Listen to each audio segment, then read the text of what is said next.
Diamond Platnumz, wallahi billahi talai, didn't tell me he's coming to South Africa. There's my man, Shakib Lutayo, there's my man. He calls Okalachi, Olinani, Oliwa. You know those O.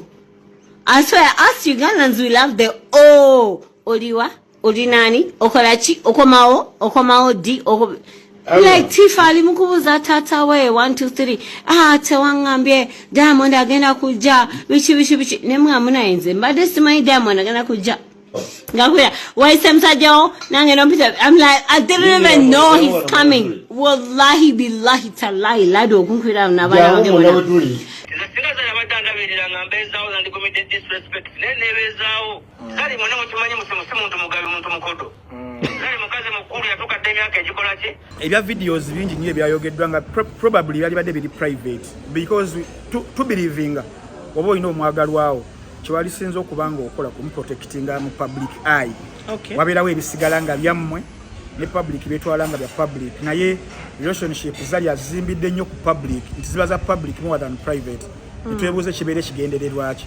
Shakibu kyaleeta ku mmeeza ekisookera ddala zali waba kibuuziza mu kaseera kano kiraga nti tategeera bulungi. Okay. Lwaki aba kibuuza mu kaseera kano lwaki yakibuulizawo nga tebanagenda kwenanika mpeta oba kitegeera kitegeeza zali ye kyagala on the table omusajja olwedde yakirina kubanga ya accepting anakkiriza lwaki ababuuza ssaawa zino anti omuntu obeera okukkiriza okugenda n'omuntu mu bufumbo kitegeeza omaze okumupima yapimamu nga ku mmeeza yo byoyagala abitaddeko kitegeeza olwedde byali ayagala Shakibu yali abireeseko ku mmeeza n'ekyokusatu ekisingira ddala Shakibu ku mmeeza kati nze kusayidi eyange nga atunuulira ensonga yaleetako company oba comfortability for a miserable person like Zari. For a miserable yes, because like they say miserable loves company. Okay. And Zari looks to be highly miserable mukasera kano. Okay. Ngata cha controlling social media nga we yali.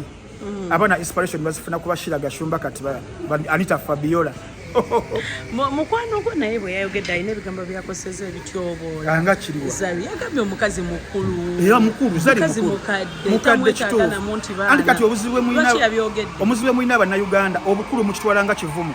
Obukulu ebera hona nze nandyagadde nfune ku myaka gya Zari naye ku birwadde ebiriwo essaawa zino sukaali wayirindi n'ebirala simanyi oba naatuusa waba talina kyayita ku ttebo lwakyamuwuubira ali mu kumuwuubira n'aba tiktok oba talina kyayita ku mmeeza yali badde nga amuleka lwakyamuganda okwekubisa ebifaananyi n'abakazi okusinziira ku audio gye mwawulidde eya Shakibu musimu yakyogedde kiba kitegeeza Shakibu alina kini kyayita ku ttebo yali bayitamuwuubira ssaawa zino okutuuka ku ekyo Shakibu omuwagira lebenga nga talabirira mukazi. Alabirira buli kimu. Tamuwa sente. Sente azifuna kali Shakibu in fact yakubudde amazima nti omukazi ebyaddala kiyeyita si kyali. Fayo tumanyi Zari be bano ba socialite abamalayo. Nekiraka naye yaguza lujjalinga Frank Antani. Tabako wadde bibiri tabako wadde vvu eriri awo.